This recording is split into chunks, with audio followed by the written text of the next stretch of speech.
क्या आपने कभी ये सोचा है कि जो पैसा आप खर्च करते हैं वो सिर्फ पैसा नहीं होता, वो आपकी जिंदगी का एक हिस्सा होता है। आपका समय, आपकी मेहनत, आपकी ऊर्जा सब मिलकर पैसा बनाते हैं। लेकिन ज्यादातर लोग इस सच्चाई को महसूस ही नहीं करते। वे बस काम करते हैं, पैसा कमाते हैं और फिर वही पैसा खर्च कर देते हैं। और धीरे धीरे उन्हें लगता है कि जिंदगी बस एक दौड़ बन गई है। सुबह काम, शाम थकान और फिर अगले महीने का इंतजार। यही गहरी सच्चाई समझाती है विकी रॉबिन की लिखी हुई योर मनी और योर लाइफ की समरी। ये समरी हमें पैसे को देखने का एक बिल्कुल अलग नजरिया देती है। ये हमें सिखाती है पैसा असल में लाइफ एनर्जी है। मतलब जब आप काम करते हैं तो आप सिर्फ सैलरी नहीं कमा रहे होते, आप अपनी जिंदगी के घंटे दे रहे होते हैं, अपनी ऊर्जा दे रहे होते हैं और कई बार अपना सुकून भी दे रहे होते हैं। और यही सब मिलकर आपकी इनकम बनता है। इसे राहुल की कहानी से समझते हैं। राहुल एक साधारण नौकरी करने वाला इंसान था। हर सुबह जल्दी उठता, ट्रैफिक में समय बिताता, पूरा दिन ऑफिस में काम करता और शाम को थका हुआ घर लौटता। महीने के अंत में उसके बैंक अकाउंट में सैलरी आती थी, लेकिन एक सवाल हमेशा उसके मन में रहता था, मैं इतना काम करता हूं, फिर भी मुझे पैसों की कमी क्यों महसूस होती है। एक दिन उसने खुद से एक अलग सवाल पूछा, अगर मेरी सैलरी मेरे समय और मेहनत से बनती है तो क्या मुझे सच में पता है कि मैं अपनी जिंदगी के घंटे किस चीज पर खर्च कर रहा हूं। और यहीं से राहुल की सोच बदलनी शुरू हुई। अब हर खरीदारी से पहले उसके दिमाग में एक नया सवाल उठने लगा, क्या ये चीज सच में मेरी जिंदगी को बेहतर बना रही है या मैं सिर्फ एक पल की खुशी खरीद रहा हूं। इसे एक उदाहरण से समझिए। एक दिन राहुल को एक नया स्मार्ट वॉच पसंद आ गया। कीमत थी 7,000 रुपए। पहले राहुल बस इतना सोचता, अच्छा है, खरीद लेते हैं। लेकिन उस दिन उसने कुछ अलग किया। उसने अपनी इनकम का हिसाब लगाया। अगर वो लगभग 1,750 रुपए एक दिन में कमाता है तो उस स्मार्ट वॉच की असली कीमत 7,000 रुपए नहीं थी। उसकी असली कीमत थी उसकी जिंदगी के 4 पूरे दिन, 4 सुबहें जल्दी उठने की, 4 दिन ऑफिस जाने के, 4 दिन की उसकी ऊर्जा। और उसी मोमेंट राहुल अचानक रुक गया। उसे पहली बार एक अजीब सा एहसास हुआ। ये स्मार्ट वॉच सिर्फ एक गैजेट नहीं था, ये उसकी जिंदगी के 4 दिन थे। और दोस्तों, यही वो मोमेंट है जब इंसान पहली बार समझता है पैसा सिर्फ पैसा नहीं है, ये आपकी लाइफ एनर्जी है। और जैसे ही इंसान पैसे को लाइफ एनर्जी की तरह देखना शुरू करता है, उसकी पूरी फाइनेंशियल सोच बदलने लगती है। लेकिन राहुल की कहानी यहीं खत्म नहीं होती। असल में यहीं से उसकी असली जर्नी शुरू होती है, क्योंकि अगला कदम ये समझना है, अगर पैसा मेरी लाइफ एनर्जी है तो मैं हर महीने अपनी ये ऊर्जा असल में खर्च कहाँ कर रहा हूँ। राहुल के दिमाग में अब एक नया सवाल बार बार घूमने लगा था, अगर पैसा मेरी लाइफ एनर्जी है तो मैं हर महीने अपनी ये ऊर्जा असल में खर्च कहाँ कर रहा हूं। पहले उसके लिए पैसा बस एक नंबर था। सैलरी आई, खर्च हुआ और फिर खत्म। लेकिन अब वो पहली बार सच में देखना चाहता था कि उसका पैसा जा कहाँ रहा है। इसीलिए एक शाम राहुल ने एक साधारण सी नोटबुक उठाई और उसने फैसला किया, अब से हर खर्च लिखा जाएगा, हर रुपया, चाहे वो छोटा हो या बड़ा। पहले दिन उसने लिखा, ऑटो का किराया, लंच, एक छोटा सा स्नैक। दूसरे दिन भी उसने लिखा और तीसरे दिन कुछ अजीब होने लगा। उसे पहली बार अपने पैसों का पैटर्न दिखने लगा। पैसा अचानक गायब नहीं हो रहा था, वो धीरे धीरे छोटी छोटी जगहों से बाहर जा रहा था। कभी कॉफी, कभी राइड ऐप, कभी ऑनलाइन ऑर्डर। और तभी राहुल के दिमाग में एक और सवाल आया, अगर पैसा मेरी लाइफ एनर्जी है तो मेरी जिंदगी का 1 घंटा आखिर कितनी कीमत का है। यहीं से उसने अपनी रियल आवरली वेज निकालने का फैसला किया। फॉर्मूला सुनने में आसान है, monthly salary divided by total working hours. लेकिन यहां एक छोटी सी गलती ज्यादातर लोग कर देते हैं, वे सिर्फ ऑफिस के 8 घंटे जोड़ते हैं, जबकि सच्चाई यह है काम सिर्फ ऑफिस में नहीं होता। सोचिए, सुबह का कम्यूट, ट्रैफिक में बिताया गया समय, काम की वजह से होने वाली थकान, ये सब भी आपकी लाइफ एनर्जी का हिस्सा है। इसीलिए राहुल ने सिर्फ ऑफिस के घंटे नहीं गिने, उसने कम्यूट का समय भी जोड़ा, क्योंकि वो भी उसकी जिंदगी के घंटे थे जो काम की वजह से खर्च हो रहे थे। फिर उसने कैलकुलेशन की, और जैसे ही उसने अपना रियल आवरली वेज देखा, वो कुछ सेकंड के लिए चुप हो गया। उसे पहली बार समझ आया कि उसका हर खर्च असल में उसकी जिंदगी के घंटों की कीमत है। और दोस्तों, अगर आपने भी अपनी रियल आवरली वेज कैलकुलेट कर ली है, तो सच में बधाई हो, क्योंकि आपने वो पहला कदम उठा लिया है जो 90% लोग कभी उठाते ही नहीं, आंखें खोलना। लेकिन राहुल की जर्नी अभी बस शुरू हुई थी, क्योंकि खर्च लिखना सिर्फ पहला कदम है। असल बदलाव तब शुरू होता है जब ये नंबर्स एक कहानी बनाते हैं, एक ऐसा नक्शा जो दिखाता है कि आपकी जिंदगी किस दिशा में जा रही है। और अगले हिस्से में राहुल को पहली बार वही नक्शा मिलने वाला था, एक सिंपल सा चार्ट जो उसकी फाइनेंशियल जर्नी को साफ दिखाने वाला था। जब राहुल ने कई हफ्तों तक अपने हर खर्च को लिखना जारी रखा, तो धीरे धीरे उसकी नोटबुक सिर्फ नंबर्स की लिस्ट नहीं रही, वो उसकी जिंदगी का एक आईना बन गई। पहले राहुल को लगता था कि उसका पैसा अचानक गायब हो जाता है, लेकिन अब उसे साफ दिखाई देने लगा, पैसा गायब नहीं हो रहा था, वो धीरे धीरे छोटी छोटी जगहों से बह रहा था। कभी कॉफी, कभी राइड, कभी एक छोटा ऑनलाइन ऑर्डर। और तभी राहुल के मन में एक नया विचार आया, अगर मैं अपने खर्च लिख सकता हूं, तो क्या मैं अपनी फाइनेंशियल लाइफ को देख भी सकता हूं, सिर्फ शब्दों में नहीं, बल्कि एक तस्वीर में। यहीं से उसने एक सिंपल चार्ट बनाने का फैसला किया। उसने एक ग्राफ बनाया, एक तरफ लिखा टाइम, महीने, दूसरी तरफ लिखा मनी, सेविंग्स और एक्सपेंसेस। अब हर महीने वो अपने नंबर्स उस ग्राफ पर जोड़ने लगा। धीरे धीरे एक दिलचस्प चीज होने लगी। पहले जो नंबर्स बस कागज पर लिखे थे, अब वही नंबर्स एक कहानी बताने लगे। कभी उसकी सेविंग्स की लाइन ऊपर जाती, कभी खर्च उसे नीचे खींच लेते। लेकिन पहली बार राहुल को अपनी फाइनेंशियल लाइफ एक लाइव ग्राफ की तरह दिखाई देने लगी। और दोस्तों, यही इस मैजिक चार्ट की ताकत है। ये आपको मजबूर नहीं करता, ये आपको दिखाता है।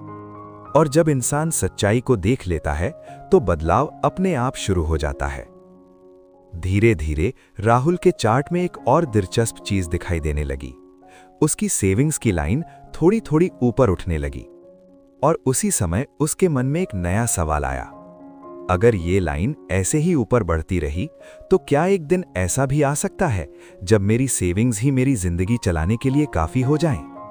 यही सवाल इस पूरी जर्नी का अगला दरवाजा खोलता है, क्योंकि यहीं से पहली बार इंसान फाइनेंशियल इंडिपेंडेंस के बारे में सोचता है। अब राहुल की जिंदगी में एक दिलचस्प बदलाव शुरू हो चुका था। पहले वो खर्च लिख रहा था, अब वो उन्हें समझने लगा था। उसकी नोटबुक और मैजिक चार्ट अब हर दिन उसे एक नई सच्चाई दिखा रहे थे। और एक शाम उसके साथ कुछ ऐसा हुआ जिसने उसकी सोच को और गहरा कर दिया। ऑफिस से लौटते समय राहुल बहुत थका हुआ था। उसने सोचा, आज खाना बनाने का मन नहीं है। उसने फोन निकाला और ऑनलाइन फूड ऑर्डर कर दिया। कुल कीमत 420 रुपए। पहले राहुल यही सोचता, चलो छोटी सी ट्रीट है। लेकिन उस दिन उसने कुछ अलग किया। उसने अपनी नोटबुक खोली और वो खर्च लिख दिया। फिर अचानक उसके दिमाग में एक कैलकुलेशन आई। अगर उसकी रियल आर्ली वेज लगभग 350 रुपए है, तो उस एक फूड ऑर्डर की कीमत 420 रुपए नहीं है। उसकी असली कीमत है उसकी जिंदगी के लगभग 1.5 घंटे। 1.5 घंटा ऑफिस का काम, 1.5 घंटा उसकी ऊर्जा। और उसी मोमेंट राहुल अचानक रुक गया। उसने खुद से पूछा, क्या यह खाना मेरी जिंदगी के 1.5 घंटे के बराबर है? लेकिन दोस्तों, यहां एक बहुत जरूरी बात समझना जरूरी है। यह कहानी गिल्ट की नहीं है, ये अवेयरनेस की कहानी है। क्योंकि उसी मोमेंट राहुल को एक और सच्चाई समझ आई। वो खाना गलत नहीं था, गलत था बिना सोचे खर्च करना। अगर वही ऑर्डर वो कॉन्शियसली करता, अगर उसे पता होता कि वो अपनी लाइफ एनर्जी के 1.5 घंटे खर्च कर रहा है, तो शायद वो उस खाने का और ज्यादा आनंद लेता। यही इस फिलॉसफी का असली मतलब है। ये आपको चीजें छोड़ने के लिए नहीं कहती, ये आपको होश में जीने के लिए कहती है। और धीरे धीरे राहुल की जिंदगी में यही बदलाव आने लगा। अब हर खर्च से पहले वो बस एक छोटा सा सवाल पूछता था, क्या ये मेरी लाइफ एनर्जी के लायक है? और आश्चर्य की बात ये थी, उसने बहुत कम चीजें छोड़ी, लेकिन उसने बहुत सी बेकार चीजें खरीदना बंद कर दिया। और जैसे जैसे उसके अनजाने खर्च कम होने लगे, उसके मैजिक चार्ट में एक नया बदलाव दिखाई देने लगा। उसकी सेविंग्स की लाइन अब पहले से तेज ऊपर उठने लगी। और उसी मोमेंट राहुल को पहली बार महसूस हुआ, शायद फाइनेंशियल फ्रीडम कोई दूर का सपना नहीं है, शायद ये एक गणित का खेल है। और अगर गणित सही बैठ जाए तो एक दिन ऐसा भी आ सकता है जब राहुल को सिर्फ पैसों के लिए काम नहीं करना पड़ेगा। अब राहुल की कहानी धीरे धीरे एक और दिलचस्प मोड़ पर पहुंच रही थी। पहले वो बस खर्च लिख रहा था, फिर उसने लाइफ एनर्जी को समझा और अब उसके सामने एक साफ रास्ता दिखाई देने लगा था। हर महीने जब वो अपने मैजिक चार्ट में एक नया पॉइंट जोड़ता तो उसे साफ दिखता कि उसकी सेविंग्स धीरे धीरे बढ़ रही हैं। और एक दिन जब वो अपने चार्ट को देख रहा था तो उसके दिमाग में एक बड़ा सवाल आया, अगर मेरी सेविंग्स एक दिन मेरे खर्च के बराबर हो जाएं, तो क्या मुझे काम करने की जरूरत नहीं रहेगी? यही एक बहुत जरूरी बात समझना जरूरी है। दोस्तों, राहुल की सेविंग्स सिर्फ बैंक अकाउंट में पड़ी नहीं थी। अगर वो ऐसा करता तो शायद उसका पैसा धीरे धीरे खत्म हो जाता। असल में राहुल ने अपनी सेविंग्स को इन्वेस्ट करना शुरू किया था। उसने उन्हें इंडेक्स फंड्स, एफडी और कुछ डिविडेंड देने वाले इन्वेस्टमेंट्स में लगाया। और यहीं से उसकी फाइनेंशियल स्टोरी बदलने लगी, क्योंकि अब उसकी सेविंग्स सिर्फ बचत नहीं थी, वे इनकम बन रही थीं। इसे कहते हैं पैसिव इनकम, मतलब ऐसी इनकम जो आपको रोज काम किए बिना भी मिलती है, जैसे एफडी का इंटरेस्ट, इंडेक्स फंड्स का ग्रोथ या डिविडेंड्स की इनकम। और अचानक राहुल को एक बहुत एक्साइटिंग रियलाइजेशन हुआ। अगर उसकी इन्वेस्टमेंट से आने वाली इनकम धीरे धीरे बढ़ती रही तो एक दिन ऐसा आ सकता है जब वही इनकम उसके मासिक खर्च को पूरा कर दे। और वही मोमेंट होगा क्रॉसओवर पॉइंट, जहां से असली फ्रीडम शुरू होती है। उस दिन राहुल अपने चार्ट को देखकर मुस्कुरा रहा था। पहली बार उसे लगा कि उसकी जिंदगी सिर्फ सैलरी पर डिपेंड नहीं है, अब उसका पैसा भी उसके साथ काम कर रहा था। और दोस्तों, यही इस फिलॉसफी का असली जादू है। जब आपका पैसा आपके लिए काम करना शुरू कर देता है तो आपकी जिंदगी में धीरे धीरे एक नई चीज आने लगती है, चुनाव। और राहुल के मैजिक चार्ट में अब वही मोमेंट धीरे धीरे करीब आता दिखाई दे रहा था। उसका क्रॉसओवर पॉइंट अब उतना दूर नहीं था जितना पहले लगता था। अब राहुल की फाइनेंशियल जर्नी धीरे धीरे अपने सबसे दिलचस्प चरण में पहुंच रही थी। पहले उसके मैजिक चार्ट में सिर्फ नंबर्स दिखाई देते थे, लेकिन अब वही नंबर्स एक कहानी बन चुके थे। हर महीने जब राहुल अपने चार्ट में नया पॉइंट जोड़ता तो उसे साफ दिखाई देता कि उसकी सेविंग्स और इन्वेस्टमेंट्स धीरे धीरे बढ़ रही हैं। और एक दिन जब उसने अपने चार्ट को ध्यान से देखा तो अचानक उसकी आंखें थोड़ी बड़ी हो गई, क्योंकि उसे पहली बार कुछ बहुत खास दिखाई दिया।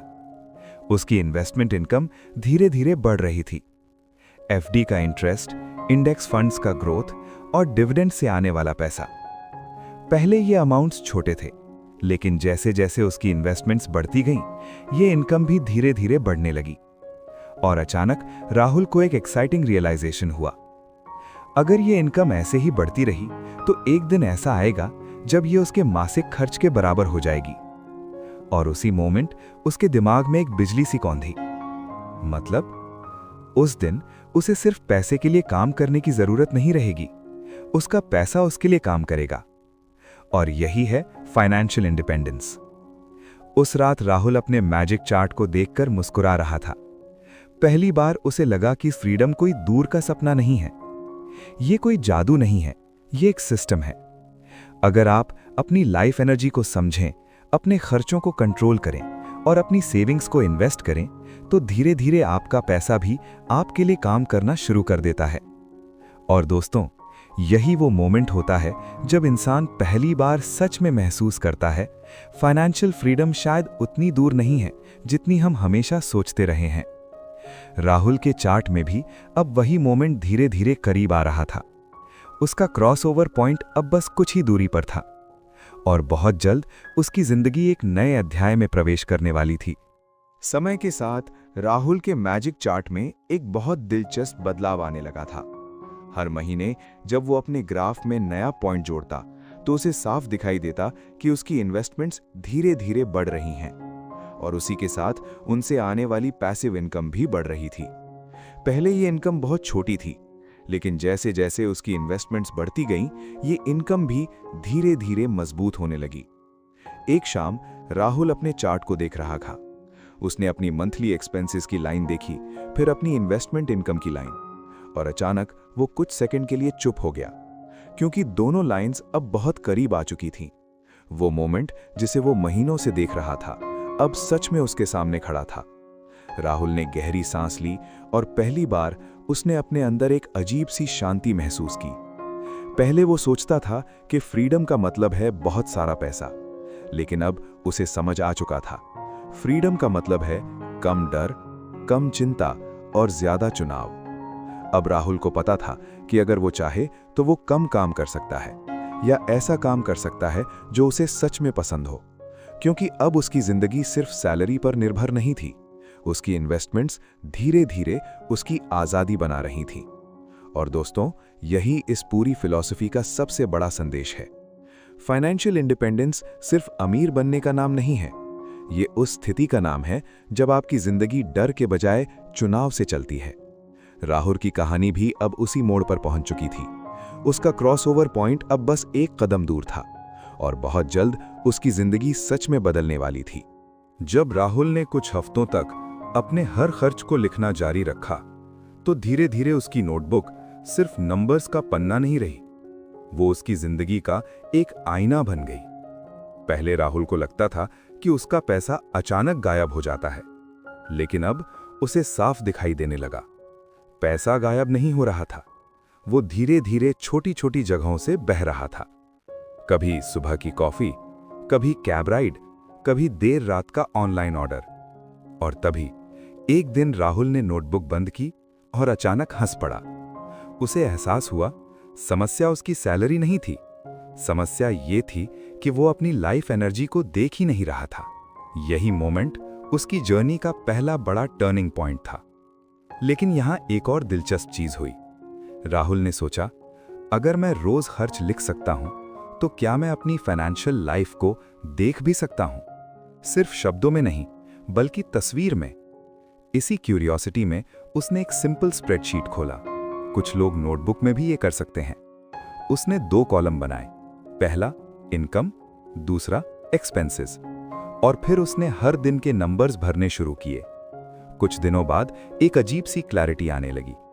अब उसे समझ आ रहा था कौन सा खर्च जरूरी है, कौन सा सिर्फ आदत है और कौन सा बस बोर्डम का नतीजा है। लेकिन दोस्तों, ये कहानी गिल्ट की नहीं है, ये जागने की कहानी है। क्योंकि जब इंसान अपने पैसों को सच में देखना शुरू करता है, तो वो पहली बार अपनी जिंदगी के फैसले सच में लेने लगता है। राहुल के साथ भी यही हुआ। अब हर खर्च से पहले उसके दिमाग में एक छोटा सा सवाल उठता था, क्या ये चीज मेरी लाइफ एनर्जी के लायक है? और जैसे जैसे ये सवाल मजबूत होता गया, उसकी फाइनेंशियल लाइफ धीरे धीरे बदलने लगी। लेकिन असली जादू अभी होना बाकी था, क्योंकि इन नंबर्स को देखकर राहुल के मन में एक और आइडिया आया। क्या होगा अगर इन नंबर्स को एक ग्राफ में बदल दिया जाए? एक ऐसा ग्राफ जो दिखा सके कि मैं आगे बढ़ रहा हूं या बस जगह पर खड़ा हूं। और यहीं से शुरू होता है इस पूरी जर्नी का सबसे पावरफुल टूल, मैजिक चार्ट। एक सिंपल ग्राफ जो नंबर्स को कहानी में बदल देता है। और अगले हिस्से में राहुल पहली बार देखने वाला था कि ये चार्ट उसकी फाइनेंशियल लाइफ का पूरा रास्ता साफ कर सकता है। कुछ महीनों बाद वो दिन भी आ गया जिसका राहुल इतने समय से इंतजार कर रहा था। उसने अपने मैजिक चार्ट को देखा और पहली बार दोनों लाइंस एक दूसरे को छू रही थीं। उसकी इन्वेस्टमेंट से आने वाली पैसिव इनकम अब उसके मासिक खर्च के बराबर पहुंच चुकी थी। यही था वो मोमेंट जिसे विकी रॉबिन कहती हैं क्रॉसओवर पॉइंट। मतलब अब राहुल को सिर्फ पैसों के लिए काम करने की जरूरत नहीं थी, उसकी जिंदगी चलाने के लिए उसका पैसा उसके साथ काम कर रहा था। उस दिन राहुल सुबह जल्दी उठा। वो अपने घर की छत पर गया। आसमान खुला था, हवा हल्की थी और उसके मन में एक अजीब सी शांति थी। पहले वो हर सुबह अलार्म की आवाज से उठता था, आज वो आजादी की भावना से जाग रहा था।